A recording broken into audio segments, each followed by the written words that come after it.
Hello and welcome to Prudent IAS, one-stop solution for all the competitive exams. We are back with another interesting video. The approach for this video will be the same like our previous videos. We'll choose one topic, do some discussion over the topic, then we'll phrase a model question as well as give you a model answer where I'll be telling you the do's and don'ts of answer writing. Most of you must be knowing which question we are going to tackle, but all those who are unaware, do join our group on Telegram, Answer Writing by Prudent IAS, because there we send all these questions in a day advance. How it helps you? There you can send us your sample answers, do some peer-to-peer interaction. You can access others' answers as well. Also, we'll be doing one daily evaluation at no cost. So without wasting time, let's begin with the topic. Today, the topic is the mighty Mauryan Empire. Yes, it is from ancient history. So we'll be doing the discussion.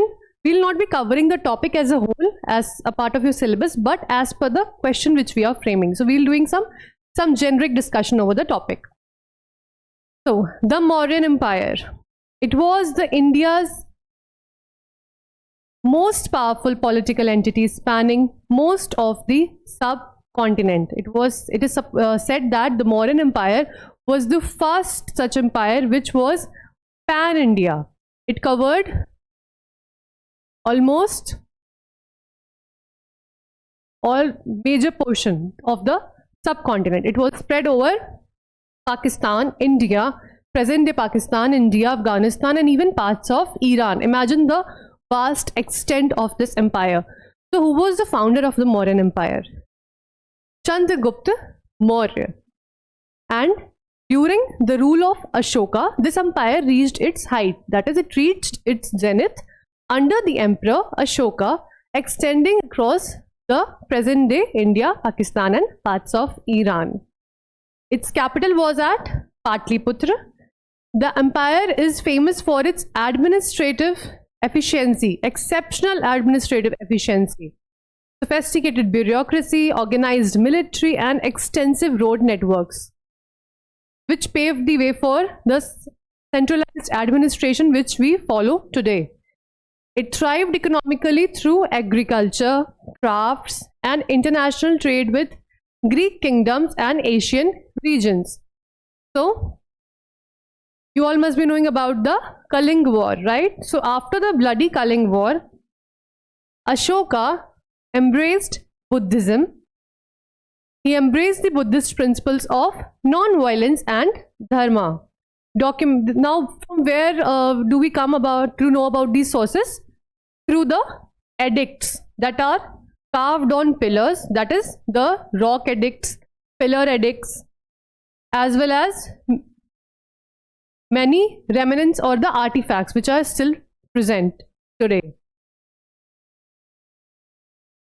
Let's look at the Mauryan Empire. The key features in brief. Of course, the very first feature is the vast political unification. As you can see, it is covering the major chunk of the subcontinent. It represented the first large-scale political unification of the Indian continent, establishing imperial governance tradition. Next up, the founder is Chandragupta Maurya.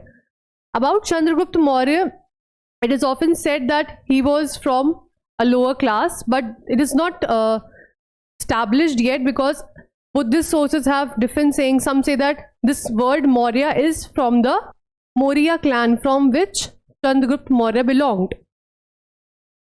Maurya clan. So he was the founder of the Mauryan Empire in 322 BCE. Chandragupta established a dynasty that would transform the political landscape of ancient India. Now, next very important person when we read about Mauryan dynasty is Chanakya, Kautilya, the famous Chanakya. He was the strategic genius who guided Chandragupta and authored the Arthashastra, a comprehensive. Now, what is Arthashastra? You all must be knowing about it. A comprehensive treatise on statecraft, economics, and military strategy, where we come to know about the Saptang, very famous Saptang theory, very important for UPSC as well. So it is often said that Chanakya adopted Chandragupta Maurya, and he was so impressed because of the genius of the Chandragupta Maurya that he adopted him. There is also a very famous story which I would like to mention over here. Chandragupta's wife was Durdhara. So Chandragupta Maurya and Durdhara's son is Bindusar, right? Now it is often said that Chanakya used to give very less small portions of poison daily to Chandragupta Maurya so that his body develops immunity against poison and he is protected from the attack from poison if he is poisoned by his enemies. So once what happened, Durdhara was in her last trimester and Chanakya found out that Durdhara has eaten the food portion which was meant for Chandragupta Maurya. It contained poison, though in very less portion, but it contained poison. And because Durdhara had eaten it, Chandragupta came to know about it and he was sure that okay, Durdhara is not going to survive, she is going to die now. So what he did was he has cut the womb of Durdhara and he saved this child, Bindusara. So Bindusara was born like in this way. Durdhara ultimately died, but Bindusara was born. Historical sources, coming back to the historical sources, from where we get to know about all these stories and facts. Literary sources is Arthashastra, the very famous Arthashastra written by Chanakya Kautilya. Indica of Megasthenes. Megasthenes was sent by Seleucus Nicator. It is also said that Seleucus Nicator has married his daughter as well to Chandragupta Maurya, which shows that he established even the relations with neighbors. Buddhist text, another important literary source. Archaeological sources like Ashokan edicts and the palace remains. So basically we are just covering the topic just at a glance. Important rulers, the important rulers of the Mauryan dynasty. First we have Chandragupta Maurya itself, 322 to 297 BCE. Now while reading all these topics, you need to make sure that these timelines are memorized by you, because it's very important for comparison that along these timelines what else is flourishing. Jainism, Buddhism, who is a contemporary of Jainism, who is a contemporary of Buddhism, etc. So always make a comparative study that will help you in writing the answers. So Chandragupta Maurya, with the help of course Chanakya, he overthrew Dhanananda of Nanda dynasty and ultimately established the Mauryan Empire, the mighty Mauryan Empire. The administration was a centralized administration. We'll be looking into it in the upcoming slide. He later converted to Jainism. Next up, Bindusara, the story of whom I just told you. Bindusara, 297 to 273 BCE. He expanded the empire southwards. The major part of Deccan is said that he expanded it. Maintained diplomatic relations with the Hellenistic world as well. Ashoka the Great, the most important ruler of the Mauryan Empire. He was the grandson of Chandragupta. We have already read after the Kalinga War, there was a turning point in his life when he embraced Buddhism. He promoted Dhamma, which is the moral codes. He built stupa, pillars, spread Buddhism through Sri Lanka as well as Central Asia. So these were the three major rulers. Next up, the administration, very important part, administration and legacy of the Mauryan Empire. Let's look at the administration first. It was a highly centralized bureaucracy. Now what does this mean? It means that all the powers are concentrated in the hands of king. So it was a highly centralized bureaucracy. Along with the king, there was a council of minister, team of council of minister. Now, who all comprise this council of minister? Yuvraj, that is king's son. Purohit, and other ministers, Amatyas. So this was all about king's council of ministers. And one more is Senapati, the most important one, of course, to protect the mighty Mauryan Empire. So these four comprise the council of ministers. There were divisions in the ministers as well. There were 3 more categories which you can do in-depth study later. So, Sannidhata, treasurer, Samharta, tax collector, and Amatya, minister. Now, why I have mentioned these terms? Because whenever I say that use subject specific terminology in the answers, I mean by these terms. For example, if you are writing about the Mauryan Empire and a question about administration is asked, then if you will mention all these terms which are specific to this empire, like Samharta, Amatya, then it will help you in fetching more marks. Empire was divided into provinces which were governed by Kumaras. Also, who are those Kumaras? The royal princes. So there were majorly 4 provinces, the capital being Toshali, Takshila, Ujjain, Swarnagiri. Coming to the economy, very well regulated economy with standard weights and measure. Very important point, because at that time standard weights and measure hold huge significance. Emphasis on agriculture, trade and taxation. State had control over the resources as described in the Arthashastra. Now, the decline of the mighty Mauryan Empire. After Ashok was the one who made this empire reach its zenith. But after Ashok, there were weak successors and administrative rulers. So there was over-centralization, which led to the decline of the empire.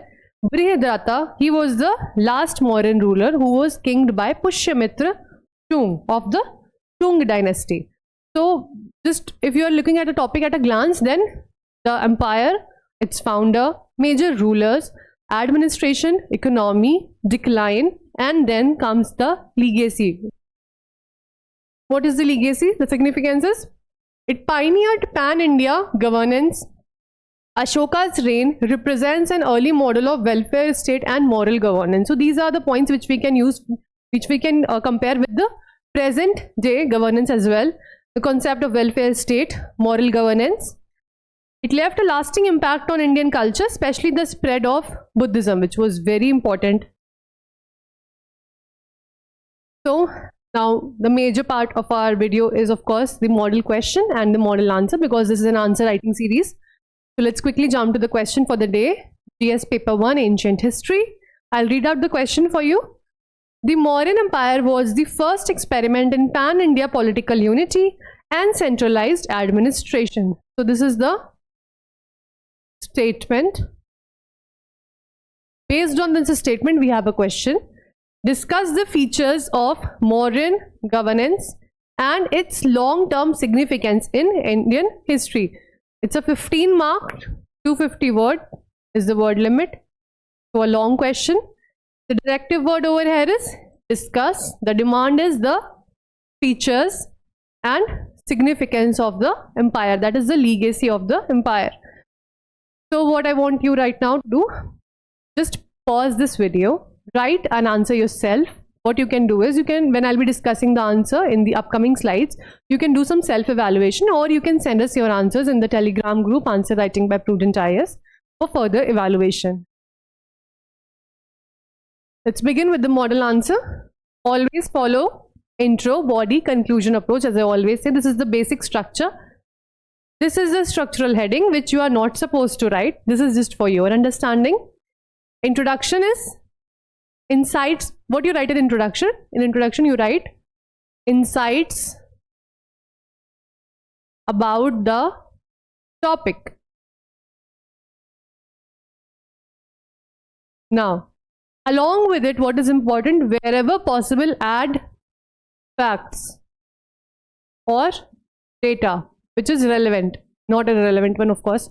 So Mauryan Empire, 322 to 185 BCE, founded by Chandragupta Maurya with the guidance of Chanakya, marked the first attempt at unifying the Indian subcontinent under a single political authority.